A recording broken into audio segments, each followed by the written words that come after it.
Eu quero trazer uma palavra agora e examinar as Escrituras com você.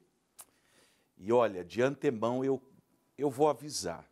Se essa palavra for levada a sério por algumas pessoas, é bem possível que, pela obra do Espírito, pela obra da graça, há pregadores que vão deixar de ser pregadores, há pastores que vão deixar de ser pastores. Seria bom até algumas igrejas abaixarem suas portas, ficarem um tempo sem nenhuma atividade e quem sabe lá na frente, depois de um tempo de reflexão, depois de um tempo de arrependimento, depois de um tempo de uma autorrevisão de valores, quem sabe, abrirem de novo as suas portas. E depois de abrirem as portas ainda pedirem perdão, fazerem assim uma campanha durante muito tempo, pedindo perdão às pessoas pelo pecado que cometeram. Por quê? Eu vou ler para nós, quero que você preste muita atenção, Atos capítulo 8. Atos capítulo 8, do versículo 14 até o 24. Atos 8, 14 ao 24. Para não ler toda a história, conto rapidinho, havia uma perseguição contra a igreja em Jerusalém, liderada por Saulo. Saulo ainda não convertido, Saulo ainda não tendo sido encontrado por Jesus no caminho de Damasco. E os cristãos começaram a sair de Jerusalém. Houve uma grande migração de gente de Deus por todas as partes, naquela região e pelo mundo afora. E um dos diáconos da igreja, o Filipe, um dos 7 diáconos que foram levantados lá em Atos 6, saiu e foi para Samaria. Samaria, que já tinha sido uma região, por assim dizer, semeada pelo Evangelho de Jesus, pelo próprio Jesus, estava pronta para receber a palavra. Então, o Filipe pregou e fez milagres, aconteciam curas, aconteciam libertações e muita gente se converteu. Houve o que as pessoas chamam hoje de um grande avivamento em Samaria, com cura divina, com libertação, com milagres, com estabelecimento de uma igreja naquela cidade. E se converteu uma personalidade, uma pessoa muito famosa, uma celebridade daquela época. Se fosse nos dias de hoje, a gente podia dizer um influencer daquela época. Um homem chamado Simão. Esse Simão, deixa eu só aqui para eu não falar besteira, exatamente, Simão, não Simeão. Me ocorreu que pudesse ser Simeão, mas é o Simão mesmo. Esse Simão, ele era assim como que eu vou dizer para você não ficar ofendido? Ele era um picareta. Ele enganava pessoas com truques mágicos, com artes mágicas. Ele ganhava dinheiro enganando as pessoas.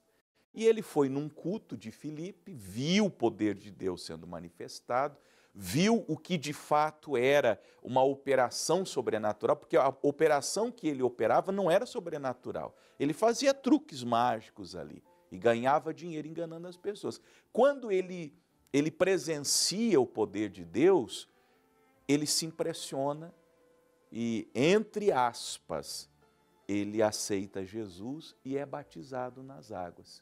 E ele fica ali como que um obreiro, como um auxiliar do Filipe. E caminha um tempo. Aí, propriamente a história, do verso 14 em diante, os apóstolos, os líderes da igreja, que estavam em Jerusalém, ouvindo que Samaria recebera a palavra de Deus, enviaram para lá Pedro e João, os quais, tendo descido, oraram por eles para que recebessem o Espírito Santo, porque sobre nenhum deles ainda tinha descido o Espírito Santo, mas somente eram batizados em nome de Jesus. Aí nós lemos no 17, então lhes impuseram as mãos e receberam o Espírito Santo. Foram ali para confirmar a obra, não é? O trabalho. A pessoa aceita Jesus como Salvador e Senhor, a pessoa é batizado nas águas, em nome de Jesus, ou seja, na ordem de Jesus, e a ordem de Jesus é que sejam batizados em o nome do Pai, do Filho e do Espírito Santo, conforme Mateus 28. E aí depois, para selar essa obra, vem o batismo com o Espírito Santo. Quando esse ciclo de salvação se fecha, nós lemos que Simão, vendo que pela imposição das mãos dos apóstolos era dado o Espírito Santo, prestem atenção, ofereceu dinheiro, dizendo: dai-me também a mim esse poder, essa unção, para que aquele sobre quem eu puser as mãos receba o Espírito Santo. Olha que coisa séria. Esse homem que vem do mundo, de onde ele era o cara que fazia tudo por dinheiro, enganava, fazia os seus truques, as suas adivinhações, as suas mandingas, não é? As suas revelações, tudo por dinheiro, ele fazia e cobrava, no espírito do bruxo mesmo, de alguém que diz ter um dom divino, diz ter um dom espiritual, geralmente não tem, geralmente, prestem atenção, eu estou dizendo isso com toda clareza para você não ter dúvida, geralmente esses profetas, e hoje eles estão no Facebook, no Instagram, no YouTube, esses bruxos não têm nenhum dom espiritual. Será que vocês não conseguem perceber que eles só querem o dinheiro de vocês? Porque eles fazem o que fazem, falam o que falam, sob pretexto de pedir um pix no final, ou no começo já. E eles dizem: olha, eu vou fazer a revelação que você precisa, eu vou fazer aquilo que você precisa, mas você tem que mandar um determinado valor. Olha, você tem que mandar um determinado valor. Esse Simão achava que era assim na obra de Deus, que as coisas no reino de Deus são pagas. Obviamente que ele não sabia das palavras de Jesus que ensinara: de graça recebestes, de graça dai. Como acontece hoje, cantores e pregadores da Gospelândia que cobram um cachê. Vai na internet aí, ó, põe depois, como dizem, dá uma gulgada aí, dá uma gulgada, põe assim, quanto cobram os cantores gospel, cachê dos cantores gospel. Você vai ver uma lista ali, os nomes, e tem uns que cobram 120 mil, 100 mil, 70 mil reais para cantarem. Pastor, por que esses pastores, esses cantores não vão na igreja? A gente vê eles nas igrejas, mas não vê eles na igreja da graça. Porque aqui a gente não aceita, a gente não tem o espírito de Simão e não paga por nada. E como de graça eles não cantam, então eles não vêm aqui. Nem os cantores, nem os pastores, essas subcelebridades do meio gospel, que eu chamo carinhosamente de a Gospelândia. Essa gente é movida por dinheiro, essa gente é movida por bens materiais, por cachês. E esse cara que achava que Deus também se movia com dinheiro, não é? Eu falei mais cedo de algumas igrejas fecharem as portas, deveriam, porque ensinaram a vida inteira que Deus é assim, que se você quer uma bênção, você tem que pagar, você tem que fazer um sacrifício, você tem que vender sua casa, seu carro, você tem que pegar tudo que tem numa conta, numa previdência, que você demorou anos para juntar, para ter alguma coisa na vida, com tanto suor, com tanto trabalho, agora você vai pegar isso e vai colocar no altar para oferecer a Deus. Mas que Deus bandido é esse que vocês estão servindo? Que Deus Baal é esse que pede sacrifícios? Deus Moloque que pede sacrifício de criança? Aí o Pedro olhou para a cara de Simão E Pedro hoje diria isso: teu dinheiro seja contigo para a perdição, pois cuidaste, pois pensaste que o dom de Deus se alcança por dinheiro. Simão, onde você está? E o nome de Pedro também era Simão, era o xará dele. Ele deve ter falado: ô meu xará, o que você tem na cabeça? O que você tem na cabeça? Você pensa que o dom, que a salvação, que a graça, que a cura divina, que a bênção do Senhor se alcança com dinheiro? De onde que você veio? O que você tem na sua cabeça de achar que o Deus da graça é assim, que o Deus que deu vida sem cobrar nada para ninguém, que Deus que nos dá o ar que respiramos sem cobrar nada para ninguém, que o Deus que enviou o seu Filho ao mundo, gente, qual foi o preço de Deus? Qual foi o preço que Deus cobrou para enviar Jesus? Você lembra de João 3,16? Não lembra, eu vou citar. Deus amou o mundo de tal maneira que deu o seu Filho unigênito, para que todo aquele que nele crê não pereça, mas tenha vida eterna. Sabe o que custou para Deus enviar Jesus para mim e te salvar?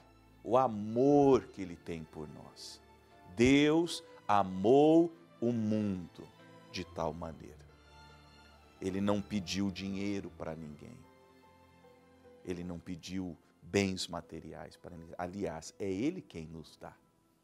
É Deus que nos dá recursos, que nos dá dinheiro. Ele é o dono do ouro e da prata. O que eu tenho porque Ele me deu. O que você tem porque Ele te deu. E o Pedro fala com Simão: você é doido, cara. Você pensou que Deus é esse bandido que cobra.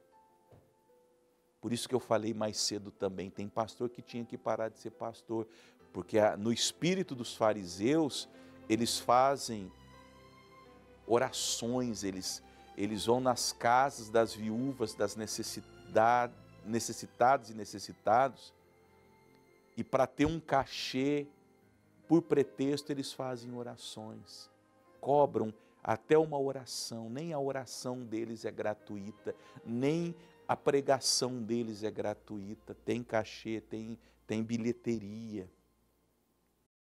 Misericórdia. E aí sabe qual é a sentença para esse tipo de gente? Tu não tens parte nem sorte nesta palavra, porque o teu coração não é reto diante de Deus.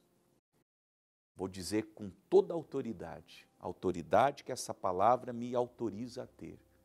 Toda igreja, toda denominação, todo pastor, toda pastora, todo bispo e diácono e presbítero, não importa o nome, o apóstolo, não importa, que cobra para pregar, que cobra para cantar, que cobra para fazer uma oração, que insinua, às vezes é assim de maneira velada, mas insinua que Deus cobra, que para Deus abençoar a pessoa tem que dar dinheiro. Sobre este repousa essa palavra: tu não tens parte nem sorte nesta palavra. É outra coisa, mas não é esta palavra. Não é esta palavra aqui. Ó. Esta palavra foi dada de graça e foi ensinada a ser pregada de graça. Pastor, mas então, aonde aparece o dízimo e a oferta? Aparece na voluntariedade do meu coração. Se eu quero, eu faço. Se eu não quero, eu não faço. Se eu sinto de Deus e me sinto à vontade, eu ajudo. Se eu não sinto, eu não ajudo. E se eu faço, Deus não me deve nada. E se eu não faço, eu também não devo nada para Deus. Por quê? Porque Deus não cobra. Essa é a verdade, minha gente. E se você está num lugar, repito, que a denominação insinua cobranças em nome de Deus, se a denominação serve de uma espécie de pedágio entre você e a bênção de Deus, se você está num lugar onde o cantor recebe, ele canta lá, procura saber, procura para o teu pastor, chega lá para o teu pastor e fala, uma informação, pastor, tivemos aqui o cantor aqui semana passada, ele cobrou cachê, ele veio de graça, se ele cobrou cachê, nunca mais volte nessa igreja. Ah, veio um pastor de fora, veio um palestrante, ele cobrou quanto? Ah, ele não é da tua conta. Não, pastor, só me diz se ele cobrou ou não cobrou. Mas por quê? Não, me diz. Não, ele cobra sim. Não vá mais nessa igreja. Não vá mais. A não ser que você queira também estar num lugar onde não se tem parte nem sorte nessa palavra. Tem chance, pastor? Tem, eu falei mais cedo, o bom era esse pastor renunciar por um tempo, essa igreja baixar as portas por um tempo, porque o mandamento era, arrepende-te, pois, desta tua iniquidade, e ora a Deus para que porventura te seja perdoado o pensamento do teu coração, pois vejo que estás em fel de amargura e em laço de iniquidade. Pedro falou, sabe de uma coisa, Simão? Para um pouco, cara. Vai se arrepender, vai orar, teu coração não é reto. Quem sabe mais para frente, você volta, porque ele estava servindo até de obreiro para o Filipe. Eu imagino, não está escrito, mas tamanha veemência da repreensão de Pedro, não me admiro que Pedro tenha colocado Simão, como a gente diz, no banco. Falou, a partir de hoje você não é. E deve ter chamado Filipe depois, falou, Filipe, não quero esse cara aqui na igreja não. Mandei ele orar, ele tem que se arrepender, ele tem que parar de pensar assim, ele tem que se converter. Depois, quem sabe ele volta. Mas, por enquanto, para nós aqui ele não serve. E para Deus não serve também. Então, procura saber. O dinheiro tem uma importância muito grande na minha vida, na sua vida, nas relações humanas. É pelo dinheiro que a gente sustenta a nossa casa, que a gente paga as contas. É pelo dinheiro que a gente consegue dar dignidade aos nossos filhos.